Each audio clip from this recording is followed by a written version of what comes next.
सो हे guys, आज है day 3 of our pushup increase challenge.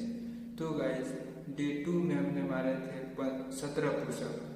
तो आज रूल के अनुसार हमें 19 पुशअप मारना है। तो गाइस चलिए देखते हैं हमारा पुशअप लग पाता है कि नहीं। और गाइस आज मैं और मैनिफेस्ट करने जा रहा हूँ कि अगर आज है 21/8/2025, तो गाइस अगर मेरा एक साल के अंदर 1 मिलियन फॉलोअर कंप्लीट हो जाता है तो मैं ब्लैक न्यू स्कॉर्पियो ले लाऊंगा। This is manifest. और गाइस ये होगा 1 साल के अंदर होगा। तो गाइस चलिए हम अपना शुरू करते हैं चैलेंज।